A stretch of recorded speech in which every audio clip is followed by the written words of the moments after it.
नमस्कार प्राइम न्यूजमा स्वागत छ। म दृष्टिवाणी धिताल। म संगीता कटुवाल। सुरु गरौं हेडलाइन्सबाट। राष्ट्रपतिको निर्वाचनमा दलहरूभित्रै महाभारत, प्रचण्डलाई माओवादीले दियो अधिकार, राष्ट्रिय सहमतिको वातावरण बन्दै एमाले एक्ल्याउने खेलमा माधव नेपाल सक्रिय। सर्वोच्च अदालत 1 वर्षदेखि कामु प्रधान न्यायाधीशकै भरमा, दलहरूकै निकम्मापनले महाअभियोग अलपत्र, नयाँ राष्ट्रपतिको शपथसम्म पनि प्रधान न्यायाधीश नपाउने। सिभिल अस्पतालद्वारा व्यवसायीहरूको मिलेमतोमा औषधि खरिदमा करोडौं घोटाला, कानून सम्मत नै काम भएको अस्पतालको दाबी, व्यवसायी भन्छन् चलखेल भयो। अमेरिकी राष्ट्रपति जो बाइडेन आकस्मिक रूपमा युक्रेन भ्रमणमा, रुसले आक्रमण गरेको 1 वर्ष पुग्नै लाग्दा भएको भ्रमण अर्थपूर्ण। र नेपाल T20 लिगमा स्पट फिक्सिङ गरेको आरोपमा 5 जना विरुद्ध मुद्दा दर्ता, फिक्सिङका लागि प्रस्ताव गरेको आलमको स्वीकार।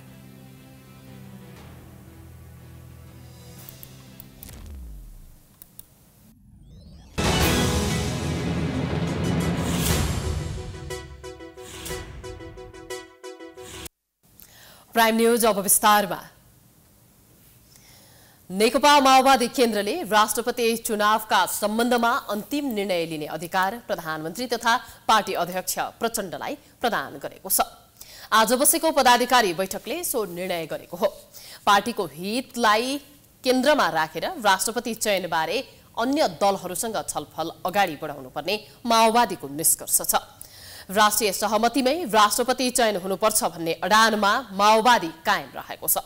बैठक अघि सञ्चारकर्मीसँग कुरा गर्दै महासचिव देव गुरुङले दल विशेषको राष्ट्रपति बनाउने कुरा संविधान विपरीत भएको टिप्पणी गरेका छन्। एमाले पार्टी विशेषलाई राष्ट्रपति दिने भन्ने कुरा पनि संविधान विपरीत नै रहेको गुरुङको जिकिर छ।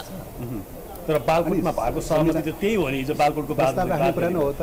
कुनै दलले प्रस्ताव राख्नु पाउँदैन भन्ने कुरा हुँदैन, प्रस्ताव राख्ने कुरा पो हो त। प्रस्ताव त राख्नु पर्यो नि, कुनै न कुनै दल विशेषले त राख्नु पर्यो नि त। प्रस्ताव राख्ने कुरा एउटा पाटो हो हैन, कुनै दल विशेषलाई बनाउने भन्ने कुरा अर्को कुरा हो। दल विशेषलाई बनाउने व्यवस्था छ, संविधानमा छ, भने परिकल्पना गर्नुभएको छ संविधानमा। अनि हुँदै नभएको कुरा सोध्ने छ संविधानमा, हुँदै नभएको कुरा गर्ने। आइतबार साँझ कांग्रेसमा शीर्ष नेताहरूले माओवादी केन्द्रका अध्यक्ष तथा प्रधानमन्त्री पुष्पकमल दाहाल प्रचण्डसँग भेटवार्ता गरेका थिए। कांग्रेसले राष्ट्रपतिमा सहयोग माग्दा प्रधानमन्त्री प्रचण्डले पार्टीमा छलफल गरेर निर्णयमा पुग्ने जवाफ दिएका थिए। कांग्रेसको प्रस्तावमा पदाधिकारी बैठकले निर्णय लिने अपेक्षा गरिएको छ। राष्ट्रपति निर्वाचनका लागि फागुन 13 गते उम्मेदवारी दर्ताको कार्यक्रम छ। फागुन 10 गतेसम्म माओवादीलाई कांग्रेस उम्मेदवारको पक्षमा उभ्याउन कांग्रेस नेताहरूले प्रयास गरिरहेका छन्। पुस 10 मा 7 दलीय गठबन्धनबाट सरकार बन्दा राष्ट्रपति नेकपा एमालेले पाउने सहमति भएको एमालेले दाबी गरेको छ। तर पुस 26 मा कांग्रेसले पनि प्रधानमन्त्री प्रचण्डलाई विश्वासको मत दिएपछि राष्ट्रपतिका विषयमा नयाँ बहस भइरहेको छ। एमालेले पुस 10 सहमति कार्यान्वयनको अडान लिएको छ भने माओवादी केन्द्रले राष्ट्रिय सहमति राष्ट्रपति चयन हुनुपर्नेमा जोड दिएको छ। यसले सत्ता गठबन्धनमा चरम अविश्वास पैदा भएको छ। यसै सन्दर्भमा हाम्रा सहकर्मी केशवराज जोशीले नेकपा माओवादी केन्द्रका महासचिव देव गुरुङसँग कुराकानी गर्नु भएको छ। अबको क्रममा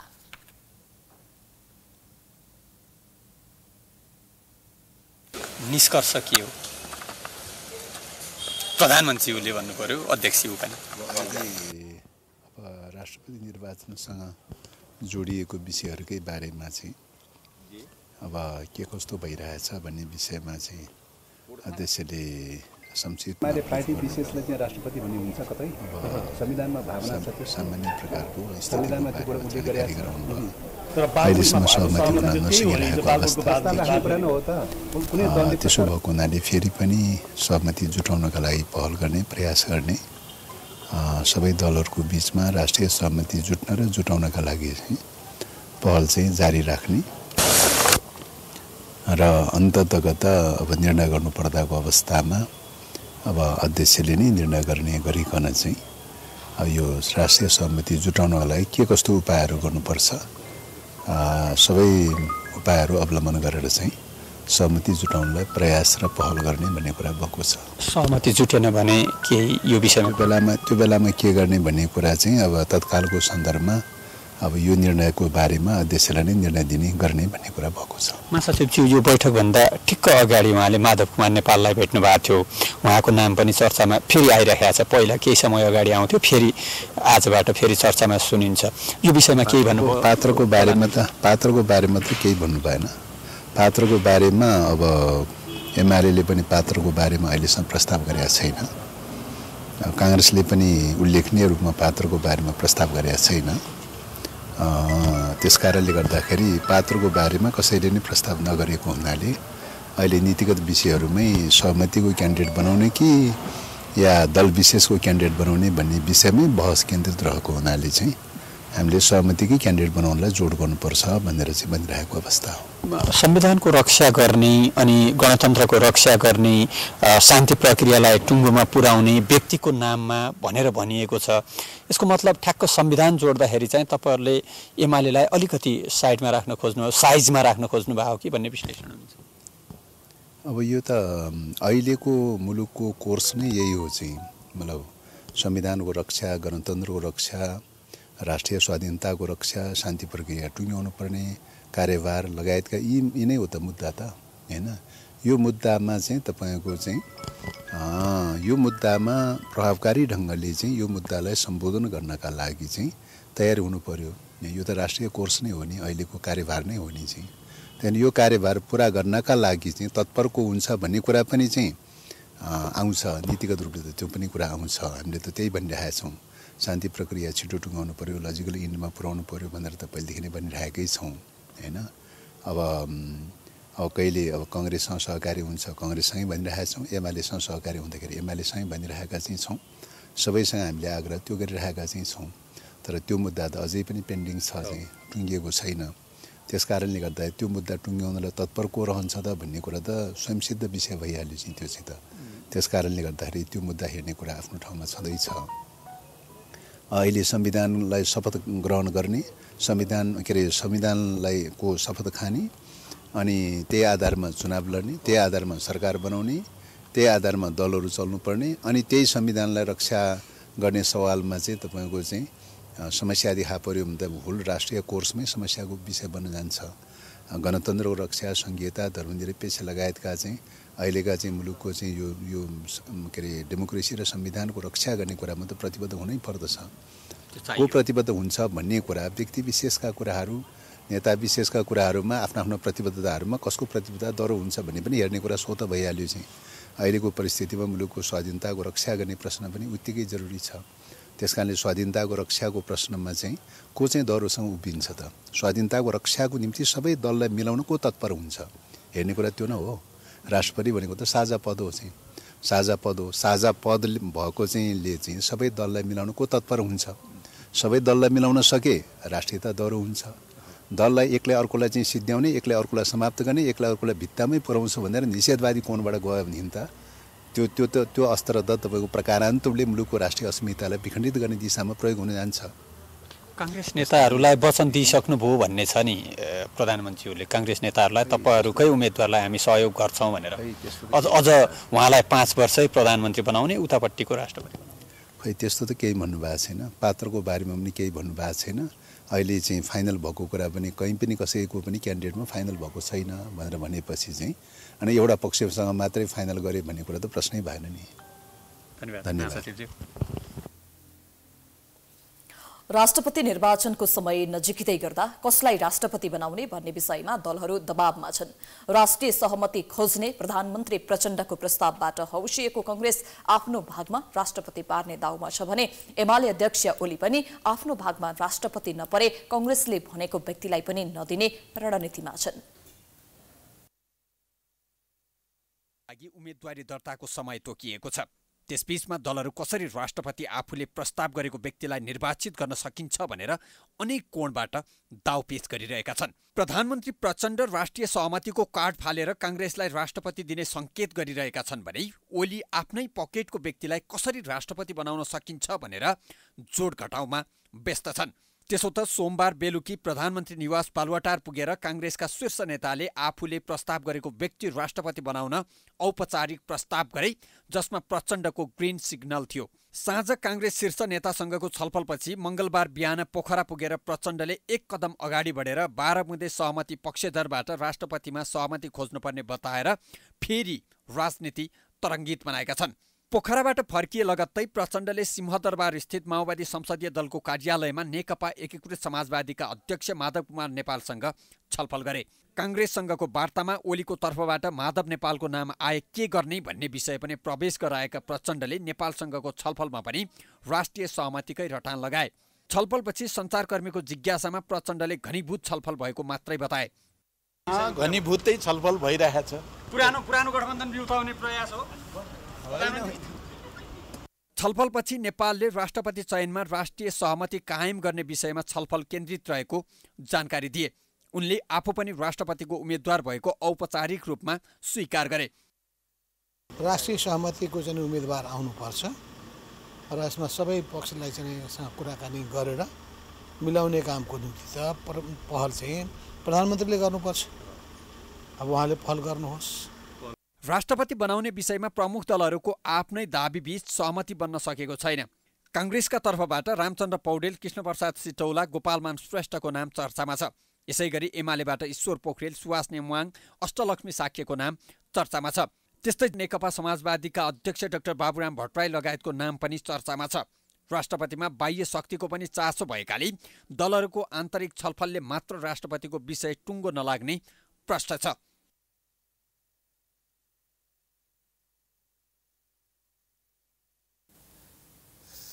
निर्वाचन आयोगले आसन्न राष्ट्रपति तथा उपराष्ट्रपति निर्वाचनका लागि निर्वाचन अधिकृतको कार्यालय स्थापना गरेको छ।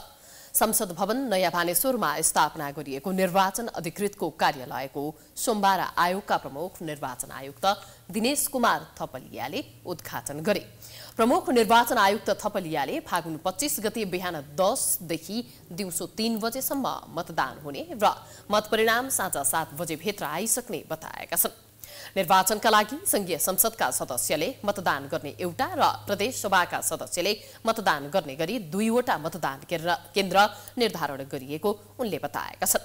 राष्ट्रपति निर्वाचनका लागि फागुन 10 गते मतदाता नामावली प्रकाशन गर्दै प्रक्रिया सुरु हुने उनले बताए। थपलियाले निर्वाचनमा कसैको बहुमत नआए 26 गते नै अर्को निर्वाचन हुने पनि बताएका छन्। उनले अर्को पटकदेखि आफ्नै प्रदेशबाट नै राष्ट्रपति निर्वाचनमा मतदान गर्न सक्ने गरी कानून संशोधन गर्न लागि जानकारी दिए। संसद सचिवालयबाट प्राप्त विवरण अनुसार एउटा पद रिक्त रहेको चितवन 2 र 2वटा पदहरू निलम्बित रहेको भन्ने आयोगलाई विवरण प्राप्त भएको छ। त्यसको कानून बमोजिम विश्लेषण गरेर आयोगले यो अन्तिम मतदाता नामावली प्रकाशन गर्नेछ र दाबी विरोध लगायतका प्रक्रियाहरू पूरा गर्नको निम्ति यो 10 गतेदेखि यहाँबाट प्रक्रियाहरू प्रारम्भ हुनेछन्। आयोगका अनुसार फागुन 13 गते उम्मेदवारी दर्ता, फागुन 16 गते उम्मेदवारको अन्तिम नामावली प्रकाशन र फागुन 25 गते मतदान हुने कार्यसूची छ। त्यस्तै उपराष्ट्रपति निर्वाचनको प्रक्रिया भने फागुन 27 गतेदेखि सुरु हुनेछ। निर्वाचनका मतदान अधिकृतमा पाटन उच्च अदालतका न्यायाधीश महेश शर्मा पौडेल यसअघि नै नियुक्त भइसकेका छन्। भन्ने गरिन्छ ढिलो न्याय दिनु न्याय नदिनु सरह हो। नेपालको न्याय सम्पादन प्रक्रिया छिटो छरितो, प्रभावकारी एवं नागरिक मैत्री हुन नसक्दा पीडितले समयमा न्याय पाउन सकेका छैनन्। अहिले पनि सर्वोच्च अदालतमा 24,000 बढी मुद्दा विचाराधीन छन्। तर सर्वोच्चको नेतृत्व भने 1 वर्षदेखि कायम मुकायमकै भरमा छ। नयाँ राष्ट्रपतिलाई पनि कामुले नै शपथ गराउनुपर्ने स्थिति उत्पन्न भएको छ। संक्षिप्त कार्यविधि ऐन 2028 मा अदालतमा मुद्दा दर्ता भएको 90 दिनभित्र टुङ्ग्याइसक्नुपर्ने उल्लेख छ। तर नेपालका तीनै तहका अदालतहरूमा वर्षौंसम्म तारिख खेपिरहनु पर्ने र मुद्दाको फैसला कहिले हुन्छ भनेर अनुमान गर्न सकिँदैन। जसका कारण पीडितले लामो समयसम्म न्याय पाउनबाट वञ्चित हुने गरेका छन्। सर्वोच्च अदालतमा अहिले पनि प्रधान न्यायाधीश सहित 5 जना न्यायाधीश पद रिक्त छ। तत्कालीन प्रधान न्यायाधीश चोलेन्द्र शमशेर जबरा विरुद्ध संसदले 2078 साल फागुन 1 मा महाभियोग प्रस्ताव दर्ता गरेपछि सर्वोच्च कामुकै भरमा छ। यसअघि पनि दीपक कुमार कार्की कामु प्रधान न्यायाधीशको जिम्मेवारीमा नै सेवानिवृत्त भएका थिए। अहिले पनि सर्वोच्च अदालतमा 24,000 बढी मुद्दा विचाराधीन छन्। न्यायाधीशको अभावमा मुद्दा फुस्योट र कार्यान्वयनमा असर परेको न्याय परिषदका प्रवक्ता मानबहादुर कार्कीको भनाइ छ। न्यायाधीशको अभावका कारणले पर्ने प्रभाव भनेको मुद्दा मामलामा नै हो। मुद्दा मामला समयमा फर्सेट नहुने होइन, अनि फर्सेट नभएपछि समयमा कार्यान्वयन नहुने नै हुने हो। मुख्यतः एउटा तहको न्यायाधीशमा गइसकेपछि त्यो माथिल्लो तहको न्यायाधीशसम्म म हुन्छु भनेर छिरेको हुन्छ न्याय सेवामा छिर्दाखेरि। त्यसो भएको हुँदाखेरि पक्ष सेवाग्राहीलाई भन्दाखेरि न्याय पाउनमा असर पर्छ। अब यहाँ भित्रका क्याडरहरूलाई भन्दाखेरि हो भने वृत्ति विकासमा असर पर्छ। 2 सातापछि चयन हुने नयाँ राष्ट्रपतिलाई समेत कामु प्रधान न्यायाधीशले नै शपथ खुवाउनु पर्ने बाध्यता छ।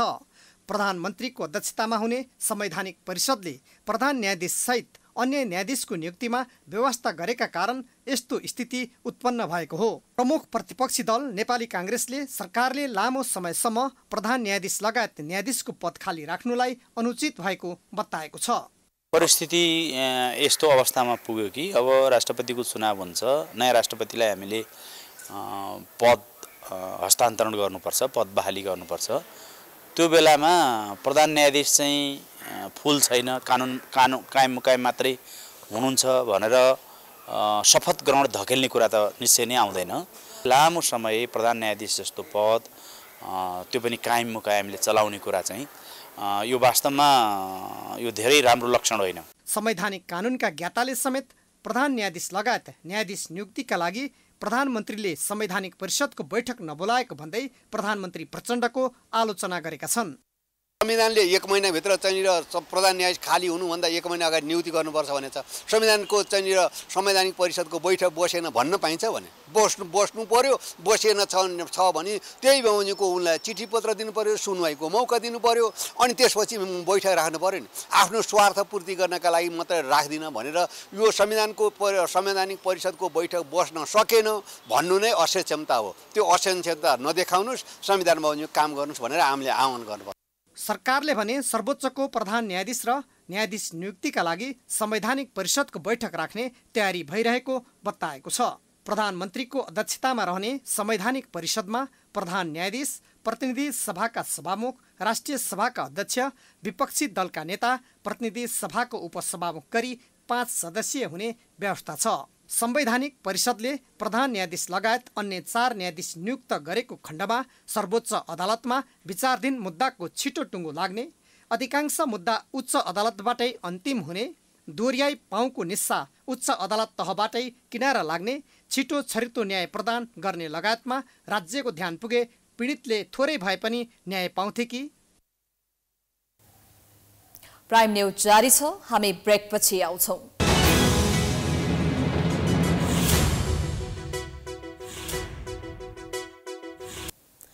ब्रेकपछि स्वागत छ। अब बाँकी न्यूज। काठमाडौँ स्थित सिभिल अस्पतालले औषधि खरिदका लागि छनौट गरेको 16वटा औषधि कम्पनी र अस्पतालसँग सेटिङ भएको भन्दै औषधि व्यवसायीहरूले नै विरोध गरेका छन्। आफ्ना कम्पनीहरूलाई सो प्रक्रियामा नपारेको भन्दै आरोप लगाउने व्यवसायी र कम मूल्यको औषधि खरिद गर्न छोडेर बढी मूल्यको औषधि खरिद गर्न अगाडि बढेको भन्दै अस्पताल विरुद्ध प्रश्न उब्जिएको छ। सिभिल अस्पतालले अहिले तत्काल 8 करोडको औषधि खरिद गर्नका लागि टेन्डर आह्वान गरेको छ र ती टेन्डर आह्वान गरेका मध्ये कतिपय कम्पनीहरू चाहिँ जुन अस्पतालकै सेटिङमा मिलाइएको भन्दै गुनासोहरू आउन थालेको छ। वास्तवमा के हो त यो गुनासो? साँच्चै नै अस्पताल र औषधि आयात गर्ने कम्पनीहरूसँगको सेटिङमा खरिद गर्न लागि हो त? राजधानीको मीन भवन स्थित सरकारी मातहतको निजामती कर्मचारी अस्पतालले 2079-80 का लागि औषधि खरिद प्रक्रिया अगाडि बढायो। अस्पताल प्रशासनले खरिद ऐन 2063 अनुसार नै करिब 8 करोड लागतको टेन्डर आह्वान गर्यो। सोही अनुसार थुप्रै औषधि कम्पनीले खरिद नियमावली अनुसार आवेदन पनि दिए। तर अस्पतालले निष्पक्ष रूपमा कम्पनी छनौट नगरी केही सीमित कम्पनीहरूलाई मात्रै औषधि खरिदका लागि स्वीकृत गरेको भन्दै अन्य औषधि व्यवसायीहरूले असन्तुष्ट मात्रै जनाएका छैनन्, सो कम्पनीहरूसँग मिलेर आर्थिक सेटिङ गरेको आरोप पनि लगाएका छन्। अस्पतालले खरिदका लागि स्वीकृत गरेको कम्पनीका औषधि र आफूहरूले सप्लाई गर्ने औषधिको गुणस्तरमा फरक नभए पनि बढी मूल्य तिरेर औषधि खरिद गर्न लागेको भन्दै आर्थिक चलखेल भएको व्यवसायीहरूले आरोप लगाएका छन्। हस्पिटलले प्रोडक्टको बारेमा नबुझेर हो मैले जुन प्रोडक्ट राखेँ त्यो चाहिँ तपाईँको निरन्तर चलिरहेको प्रोडक्ट हो होइन, अरू हस्पिटलले नै एप्रुभल गरिरहेको छ। अब यस बिचमा उहाँहरूले छनौट प्रक्रियामै नलगेको हुनाले चाहिँ त्यो छनौट प्रक्रिया गइसकेपछि रेटको विषय त आइहाल्छ। छनौट भइसकेपछि जुन कम मूल्यमा खरिद ऐनको जुन दफा अनुसारले किन्नुपर्ने औषधि अलिक महँगोमा चाहिँ एप्रुभल भएको देखिया हुनाले चाहिँ मेरो चाहिँ सिभिल हस्पिटलको खरिद निकायसँग चाहिँ गुनासो छ। सार्वजनिक खरिद ऐन 2063 अनुसार घट्दो दर रेटमा गुणस्तर सहितको औषधि सप्लाईको बोलपत्र स्वीकृत गर्नुपर्नेमा ड्रग थेरापेटिकल कमिटी अर्थात् डीटीसीको सिफारिस भन्दै सार्वजनिक खरिद ऐन विपरीत आफू निकटका सप्लाईकर्तालाई आर्थिक सेटिङ सहित स्वीकृत गरेको उनीहरूको आरोप छ। आरोप लागेका निजामती कर्मचारी अस्पतालका निर्देशक डाक्टर विद्यानिधि पौडेलले भने गुणस्तरका आधारमा औषधि खरिद गर्न लागि दावी गरेका छन्। अहिलेसम्म औषधिको मूल्य निर्धारण नभएको भन्दै आफूमाथि लागेको आरोप झुटो भएको, बरु ती कम्पनीहरूको स्वार्थ भएको बताए। यो सरासर झुटा कुरा हो र यसमा के छ भन्दाखेरि हाम्रो जुनसुकै औषधि खरिद होस् अथवा कुनै पनि चिजहरू खरिद प्रक्रियामा जुन जान्छ नि सामानहरू हस्पिटलको, त्यसमा चाहिँ हामी चाहिँ स्पेसल स्पेक कमिटी पनि बनाउँछौँ। स्पेक कमिटीले के भन्दाखेरि हाम्रो यो हस्पिटलमा के आवश्यक छ, कस्तो किसिमको औषधि भएको हुनाले औषधि सम्बन्धी कुरा गरौँ होइन, कस्तो किसिमको औषधिहरू जान्छ होइन, कस्तो किसिमको बिरामीहरू आउँछन् र कुन औषधिको क्वालिटी कस्तो छ, हामीले त्यसो गुणस्तरीय औषधि छान्नको लागि चाहिँ एउटा कमिटी बनाउँछौँ होइन। त्यो कमिटीमा अहिले चाहिँ हाम्रो जम्मै विभागीय प्रमुखहरू भनेपछि एचओडीहरू, जम्मै विभागीय प्रमुखहरू र स्पेसल काम गर्ने डक्टरहरू लगभग 17-18 जनाको कमिटी छ। त्यो कमिटीले औषधि छनौट गर्छ, उनीहरूले क्वालिटी छनौट गर्छ, गुणस्तरीय हेर्छ। औषधि जो प्रत्यक्ष नागरिकको स्वास्थ्यसँग जोडिन्छ, यस्ता औषधिको खरिदमा पनि औषधि कम्पनी र खरिद गर्ने निकायहरू बीच आर्थिक चलखेलदेखि गुणस्तरहीन औषधि खरिदसम्मका चलखेल हुने गर्छन्। आर्थिक चलखेलका लागि महँगो मूल्यमा औषधि खरिद गर्ने परिपाटीले गर्दा आम नागरिकले चर्को मूल्यमा औषधि खरिद गर्नुपर्ने बाध्यता र गुणस्तरहीन औषधि प्रयोग गर्न बाध्य छन्। यस्तो अवस्थामा औषधि खरिदको विषयमा सम्बन्धित निकायले चासो दिनुपर्ने आवश्यक छ। यता औषधि व्यवसायीहरूले पनि आफूले उत्पादन गरेको जस्तोसुकै औषधि पनि बिक्री वितरण गर्न पाउनुपर्छ भन्ने धारणा राख्नु पनि राम्रो होइन कि? भारत सरकारले नेपाललाई 220 थान मृगौला डायलासिस मेसिन हस्तान्तरण गरेको छ।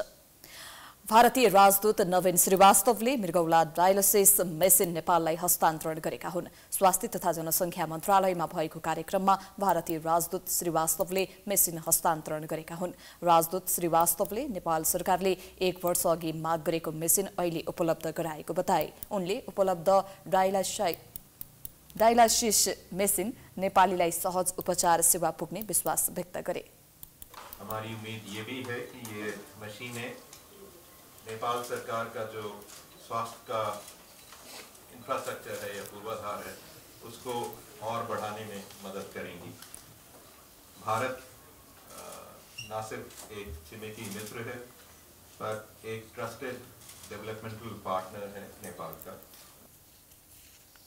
स्वास्थ्य मन्त्री पदम गिरीले भारत सरकारबाट उपलब्ध भएको सहयोगप्रति आभार प्रकट गरे। भारत सरकारले उपलब्ध गराएको उपकरणलाई आवश्यक ठाउँमा पुर्याउने र यसले बिरामीलाई सहज उपचारमा सहयोग पुग्ने बताए।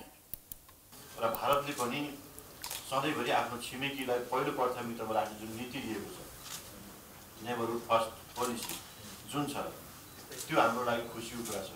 त्यसले गर्दाखेरि हामी धेरै कुराहरूमा सहकार्य गरेर अगाडि बढ्न सकेका छौँ एउटा मित्र राष्ट्रबाट हामीले जुन प्रकारले सहकार्य गरेर स्वास्थ्य क्षेत्रमा सुधार गर्नका लागि जे जति उपलब्धिहरू हामीले हासिल गरेका छौँ यो निश्चित रूपमा एउटा ऐतिहासिक उपलब्धि हो भन्ने हामीले ठानेका छौँ। दूतावासले 200 थानमध्ये कार्यक्रममा 20वटा उपकरण उपलब्ध गराएको छ। बाँकी उपकरण छिट्टै नेपाल भित्रिने दूतावासले जानकारी दिएको छ। उपलब्ध उपकरणलाई आवश्यकता अनुसार विभिन्न अस्पतालमा वितरण गरिने मन्त्रालयले जनाएको छ।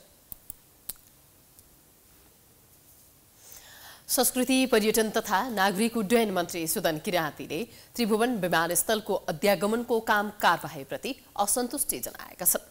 सोमबार पर्यटन बोर्ड गैर आवासीय नेपाली संघ लगायतले संयुक्त रूपमा काठमाडौँमा आयोजना गरेको कार्यक्रममा मन्त्री किराँतीले विमानस्थलका समस्याहरू अध्यागमनले समाधान गर्नुपर्नेमा त्यस्तो हुन नसकेको भन्दै असन्तुष्टि जनाएका हुन्। अहिले मोबाइल ल्याउने व्यवस्था 50 ग्रामसम्म सुन ल्याउन पाउने व्यवस्थामा सरकारको नीति विपरीत अध्यागमनले नियन्त्रणमा लिने काम गरेको उनको भनाइ छ। नेपालको सन्दर्भमा संसारमै भनौँ न संस्कृति फसेर 4 खुट्टा भएको छ। संस्कृति सहितको रैखाने ज्ञान स्वाद र स्वामित्व सहितको पर्यटनको अब हामीले विकास गर्नुपर्छ। रैखाने स्वाद र स्वामित्वलाई पर राखेर हामीले विकास गर्न खोज्यौँ भने त्यो विकास आत्मनिर्भरको विकास हुँदैन। उनले विमानस्थलको सर्भर डाउन हुँदा हजारौं यात्रु समस्यामा परेको भन्दै अध्यागमनले समयमा नै समाधान गर्न नसकेको पनि बताएका छन्। आज अध्यागमन कार्यालयको सर्भर डाउन हुँदा कम्तीमा 6वटा अन्तर्राष्ट्रिय उडानबाट बाहिर जाने 1000 हाराहारीका यात्रु प्रभावित भएका थिए। करिब 3 घण्टासम्म उडान अवरुद्ध भएपछि मन्त्री किराँतीले अहिले एयरपोर्टमा समस्या हो, सर्भर डाउन भएर मान्छे लथालिने कसरी सचिव विभागलाई त्यो काम अध्यागमन के को इमिग्रेसन अध्यागमनको हो। अब यो हवाई जहाज र एयरपोर्टको मन्त्री चाहिँ सुदन किराँती भएर छिन्छ। त्यो अध्यागमनलाई छुइसक्नु छैन। मोबाइलले खुसी दिन्छ, हामीलाई नै फोन गर्छ, गर्नुपर्दा उता हो। 23 दिन अघि पनि अध्यागमन कार्यालयको सर्भर 5 घण्टासम्म बिग्रदा 5वटा वायु सेवाका 100 यात्रु अलपत्र परेका थिए। नागरिक उड्डयन प्राधिकरणले गुड एयरलाइन्सका सबै विमानहरूको उडानमा रोक लगाएको छ। गुड एयरलाइन्समा आर्थिक सङ्कट परेपछि गुडका सबै विमानले आजदेखि नै उडान फर्न नपाएका हुन्। आर्थिक सङ्कट परेपछि कर्मचारीलाई तलब समेत दिन नसकेकाले हवाई सुरक्षामा प्रभाव पर्ने जोखिम रहेकाले नेपाल नागरिक उड्डयन प्राधिकरणले गुडका विमानहरूलाई उड्न नदिने निर्णय गरेको छ। विशेष गरी त्यहाँ कार्यरत कर्मचारीहरूलाई सेवा सुविधा भुक्तान नगर्दाखेरि जो कर्मचारीहरू चाहिँ हवाई उडानमा प्रत्यक्ष संलग्न हुन्छन् तिनीहरूको कारणबाट सेवा सुविधा भुक्तान नगरेका कारणले हवाई सुरक्षामा हुन सक्ने जोखिम, हवाई सुरक्षामा आउन सक्ने सुरक्षा कमजोरी हुन सक्ने अनुमान गरेर प्राधिकरणबाट उसका उडानहरू रोक्का गर्ने निर्णय भएको छ। गुड एयरलाइन्सको आर्थिक अवस्थामा सुधार नभएसम्म एयरलाइन्सको उडान अनुमति नदिने प्राधिकरणले जनाएको छ।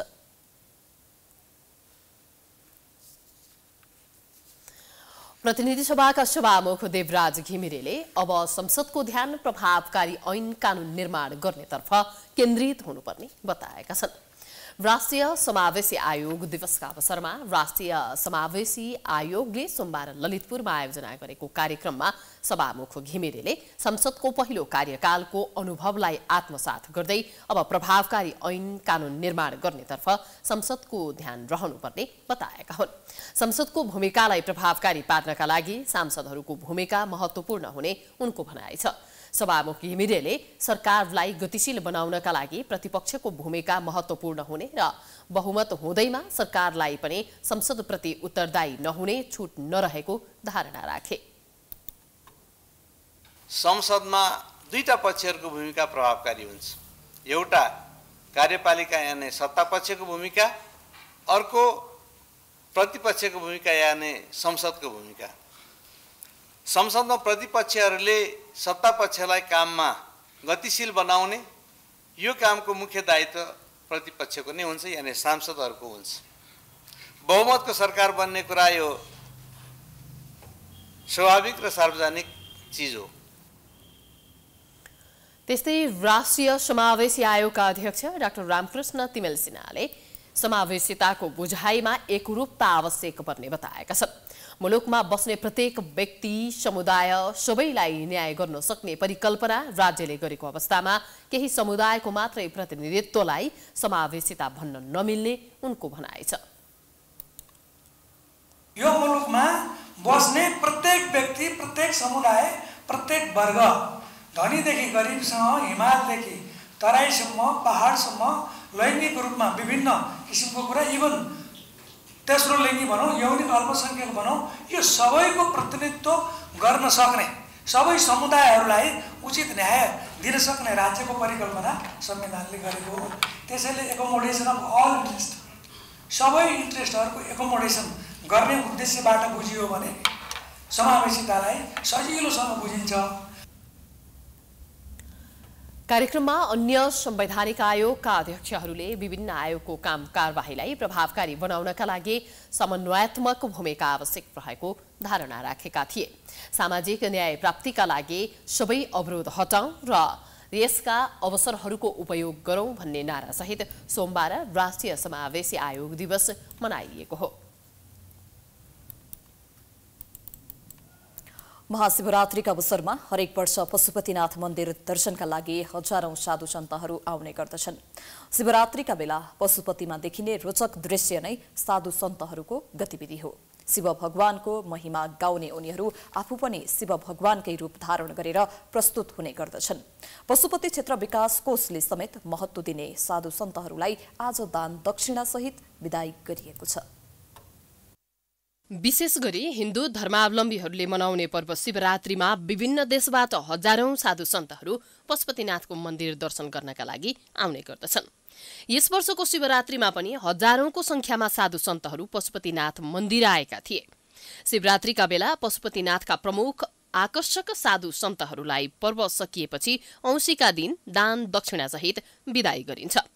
गुठी संस्थान र पशुपति क्षेत्र विकास कोषले साधु सन्तहरूको श्रेणी अनुसार भेटी तथा बाटो खर्च दिएर सामूहिक विदाई गरेका छन्। पशुपति क्षेत्र विकास कोषका कार्यकारी निर्देशक डाक्टर घनश्याम खतिवड़ाले यस वर्षको शिवरात्रिमा 7,000 भन्दा बढी साधु सन्तहरूको विदाई गरिएको जानकारी दिए। विभिन्न श्रेणी अनुसार 9,000 देखि 200 रुपैयाँसम्म दक्षिणा दिएर विदाई गरिएको उनले बताए। अगाडि नै उल्लेख गरे अनुसार हामीले कम्तीमा 5,000 साधु सन्तहरू आउनु हुनेछ भनेका थियौँ। 5,000 भन्दा बढी नै भएको आकलन हामीसँग रहेको छ। कतिपय साधु सन्तहरू हिजो बेलुका नै यहाँबाट निवर्तन भइसक्नु भएको छ, गइसक्नु भएको छ। कतिपय आज बिहानै गइसक्नु भएको छ। गुठी संस्थानले आज बिहान मात्रै पर्ची बाँडेर साधु सन्तहरूको संख्या गणना गरिसकेपछि हामीले औपचारिक विदाई गर्ने गरेका छौँ। महाशिवरात्रिमा दर्शन गर्न पशुपतिनाथ आएका केही साधु सन्तहरू भने राम्रो व्यवस्थापन नभएपछि आक्रोशित बनेका छन्। है कोई चाय नाश्ता, कोई की साधु 5-7-8 साधु हैं, कोई सुविधा ही नहीं है कि गुरुजी है ना नहाने का है, ना धोने का है, ना लैट्रिन जाने का है, ना कोई सुविधा ही नहीं है। अब सुबह से इधर कोई हमारे को चाय वगैरह कुछ ही चीज भोजन की तो दूर गया, पानी तक कुछ ही नहीं जुगाड़ मिल रहा है। और भंडारे में देखो कितना दान दक्षिणा चढ़ाते, क्या लेने चढ़ाते, इससे अच्छा तो भोजन पानी कुछ ही ना देवे बलि से। हमारे लोग को कोई सुविधा नहीं, न रहने का साधन, न कुछ रहने का, खाना पीना। हाँ, सबसे बड़ा धाम है पशुपतिनाथ मंदिर में। हाँ, संत में सेवा पानी कुछ नहीं होता है, तो सेवा पानी करने के नाम में ढेर लोगों को देता है। त्यस्तै केही साधु सन्तहरू दक्षिणा दिन ढिला भएको भन्दै आक्रोशित समेत भएका थिए।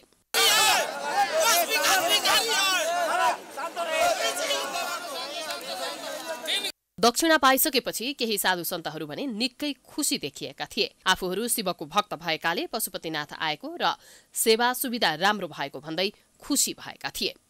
जी बहुत बढ़िया, खुश है, आनंद आ रहा है पशुपतिनाथ के यहाँ हैं। आप लोगों ने बहुत अच्छी सेवा दिया है और हम बार बार आपको कोटि कोटि पर धन्यवाद देते हैं। पशुपतिनाथ में हम लोग भारत से आते हैं और यहाँ पे 4-5 दिन मंदिर के और मतलब भगत के लोगों की ओर से सेवा बहुत होती है। पशुपतिनाथ में आए, दर्शन करने आए थे, खूब स्वागत हुआ, खूब पैसा भी मिला हाँ, भोजन भी मिला। अच्छा, हाँ, मंदिर में यहाँ दर्शन करने के लिए आए हैं, सत्संग के लिए आए थे। हमको दक्षिणा की जरूरत नहीं, हमें केवल माला ही चाहिए। माला चाहिए।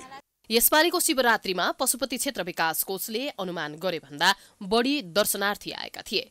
विकास कोषले 20 लाख दर्शनार्थी आउने अनुमान गरेकोमा 27 लाख भन्दा बढी दर्शनार्थी भित्रिएका थिए भने 16 लाख भन्दा बढीले दर्शन गरेका थिए।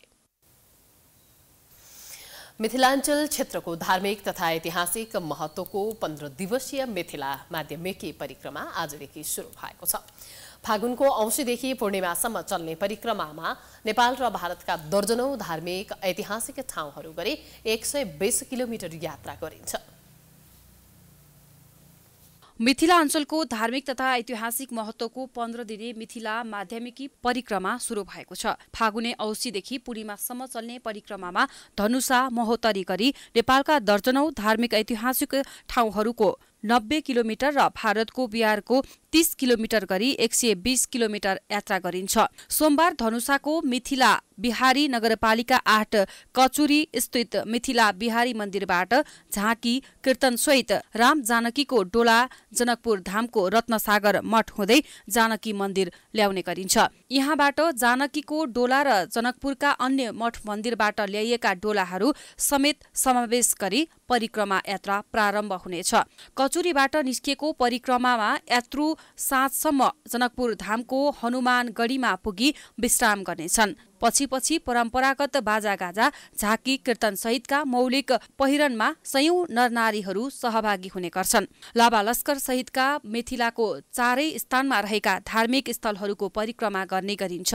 परिक्रमामा सहभागीहरूका लागि प्रत्येक वर्ष बृहत्तर जनकपुर क्षेत्र विकास परिषदले 15 वटै विश्राम स्थलमा विद्युत, एम्बुलेन्स, घुम्ती शौचालय र खानेपानी लगायतको व्यवस्था मिलाउने गरेको छ। परिक्रमा गर्नेहरू राति गाउँभन्दा टाढा खुला चौर, बगैँचा वा पोखरीको डिलमा विश्राम गर्छन्। यस वर्ष 2 लाख बढी यात्रुले यात्रा गर्ने आंकलन गरिएको छ। राष्ट्रियकरण गर्नुपर्छ।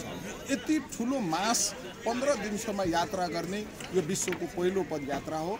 त्यसकारण बृहत्तर जनकपुर क्षेत्र विकास परिषदले यसपालि प्रत्येक पडाव स्थलमा, विश्राम स्थलमा तपाईको हामीले केही टेन्टको व्यवस्था गरेको छौँ, खानेपानीको व्यवस्था गरेको छौँ, बिजुलीको व्यवस्था गरेको छौँ, स्वास्थ्य शिविरको व्यवस्था गरेको छौँ। त्यति मात्रै नभएर कुनै त्यस्तो अपरझट बिरामी पर्यो भने एम्बुलेन्स, 2 वटा एम्बुलेन्स स्ट्यान्ड बाई हाम्रो हुन्छ। प्रत्येक पडाव स्थलमा 15 दिनै हामीले यसको चाहिँ व्यवस्थापन गरेको छ। कता व्यवस्थित गर्दै गइरहेको छ। स्थानीय बासिन्दाहरूले पनि सहभागीहरूका लागि अन्न, दाउरा लगायतको प्रबन्ध मिलाउँछन्। पवित्र धार्मिक स्थलहरूको परिक्रमा गर्दा पाप नाश र पुण्य प्राप्ति हुने श्रद्धालु भक्तजनको विश्वास छ।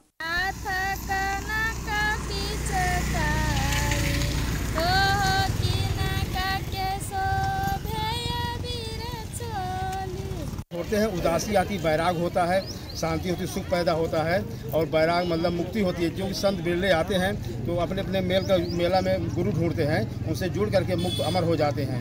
ये मतलब ढकोसला रामायण न रचा जाता तो घर से निकलते नहीं, तो घर से जो माया छोड़ के आएगा दशरथ तो माया छूट जाएगी। तो यहाँ संत बिरले आते हैं सर्वव्यापी हमारे जैसे, वो कितने % जीव। 15 दिने परिक्रमा अन्तर्गत क्रमशः जनकपुरको हनुमान नगर, बिहारको कलना स्थित कल्याणेश्वर, भारतकै फुल्लहर स्थित गिरिजा स्थान, महोत्तरीको मठिहानी, जलेश्वर, मडई, धुम्रकुण्ड, कञ्चनवन, पर्वता, धनुषाधाम, सतोखर, औरही, करुडा, बिसौल परिक्रमा हुनेछ। 15औं दिनमा भारतको करुडा, बिसौल लगायत धार्मिक स्थल हुँदै जनकपुर धाम फर्किनेछ। यात्राको अन्तिम दिन अर्थात् 15औं दिन जनकपुरको अन्तर्गृह परिक्रमा गरी मध्य परिक्रमा सम्पन्न हुने गर्छ। आजदेखि मिथिलाको माध्यमिक परिक्रमा विधिवत रूपमा सुरु भएको छ र मिथिला बिहारी नगरपालिका कचुरीबाट मिथिला बिहारी मठबाट यो डोला जनकपुर हनुमान नगरमा प्रस्थान गर्नेछ र आज जनकपुरको विभिन्न मठ मन्दिरको डोलाहरूलाई सम्मेलन गराई भोलि बिहान परिक्रमावासी यात्रुहरू सबै सही परिक्रमाको लागि प्रारम्भ गर्नेछ। प्राइम न्यूज अझै जारी छ, हामी ब्रेक पछि आउँछौँ।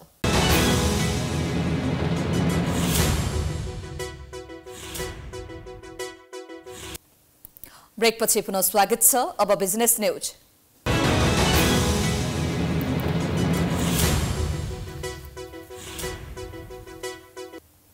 नेप्सेमा सोमबार दोहोरो अङ्कको गिरावट आएको छ। आज नेप्से 23.60 अङ्कले घटेर 2046.81 बिन्दुमा बन्द भएको छ। त्यस्तै आज नेप्सेमा 1,94,76,00,000 बराबरको कारोबार भएको छ। आज कारोबार भएका कम्पनी मध्ये 32वटा कम्पनीको शेयर मूल्य बढेको छ भने 177 कम्पनीको शेयर मूल्य घटेको छ। 7 कम्पनीको शेयर मूल्य स्थिर रहेको छ। नेप्से सूचकका साथमा कारोबार रकमले पनि दबावको सामना गरिरहेको छ। केही समय यता बजार निरन्तर घट्दो क्रममा रहेको छ। पछिल्लो दिनहरूमा राजनीतिक माहौल अझै तरल भन्दा शेयर बजारका लगानीकर्ता पनि पर्खर हेरको अवस्थामा रहेका छन्। अब स्पोर्ट्स न्यूज।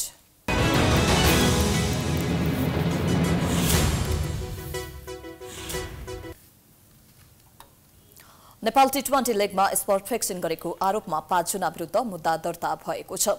काठमाडौँ जिल्ला सरकारी वकिल कार्यालयले सोमबार जिल्ला अदालतमा मुद्दा दर्ता गरेको हो। खेलाडीहरू मेहबूब आलम र आदिल अन्सारी सहित नितेश शाह, नवीन कडेल र रवि माझी विरुद्ध मात्र मुद्दा दर्ता गरिएको हो। आदिल आलमले आफूलाई स्पट फिक्सिङका लागि आएको प्रस्ताव अस्वीकार गरेको र क्यानको एन्टी करप्सन युनिटलाई जानकारी दिएको बयान दिएका छन्। उनले आफ्नो कमर दुखेका बेला पनि खेलेकाले नो बल र वाइट हुन गएको जिकिर गरेका छन्। नेपाली राष्ट्रिय क्रिकेट टोलीका पूर्व कीर्तिमानी खेलाडी महबूब आलमले भने स्पट फिक्सिङका लागि 2 जना खेलाडीसँग अप्रोच गरेको अस्वीकार गरेका छन्। सरकारी वकिलको रोहबहरमा प्रहरीलाई दिएको बयानमा आलमले त्रिवे क्रिकेट मैदानमा 9 देखि 27 पुससम्म नेपाल टी20 लिगमा 2 जना खेलाडीलाई आफूले फिक्सिङका लागि प्रस्ताव राखे पनि उनीहरूले अस्वीकार गरेको बताएका छन्। मुद्दा दायर भएका मध्ये नवीन कडेल र रवि माझी फरार छन्। विदेशीको हकमा एकिन नामथर वतन खुलेको अवस्थामा वा नेपालमा पक्राउ परेको अवस्थामा अर्को अभियोग पत्र दर्ता गर्ने निर्णय सरकारी वकिल कार्यालयले जनाएको छ। नेपाल टी20 लिगका आयोजक 7-3 स्पोर्ट्सका जतिन अहलुवालिया र अभिषेक सकलानी, वेस्ट इन्डिजका खेलाडी आन्द्रे म्याकर्थी तथा भारतीय नागरिकहरू समीर शेख, वीरेन्द्र शाह र विकास ध्यानी नेपाल विरुद्ध पक्राउ परे वा उनीहरूको नाम थर वतन खुलेको अवस्थामा अर्को अभियोग पत्र दर्ता हुने सरकारी वकिल कार्यालयले निर्णय लिएको छ।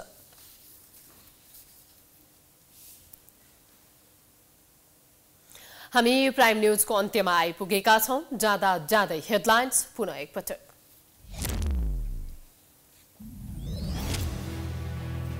राष्ट्रपतिको निर्वाचनमा दलहरूभित्रै महाभारत, प्रचण्डलाई माओवादीले दियो अधिकार। राष्ट्रिय सहमतिको वातावरण बन्दै एमाले एक्ल्याउने खेलमा माधव नेपाल सक्रिय। सर्वोच्च अदालत 1 वर्षदेखि कामु प्रधान न्यायाधीशकै भरमा, दलहरूकै निकम्मापनले महाभियोग अलपत्र, नयाँ राष्ट्रपतिको शपथसम्म पनि प्रधान न्यायाधीश नपाउने।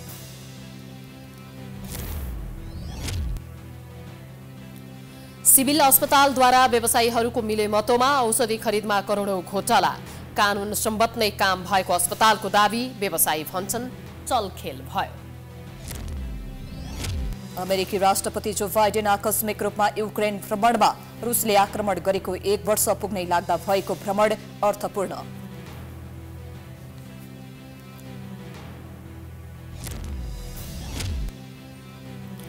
र नेपाल टी20 लिगमा स्पट फिक्सिङ गरेको आरोपमा 5 जना विरुद्ध मुद्दा दर्ता, फिक्सिङका लागि प्रस्ताव गरेको आलमको स्वीकार।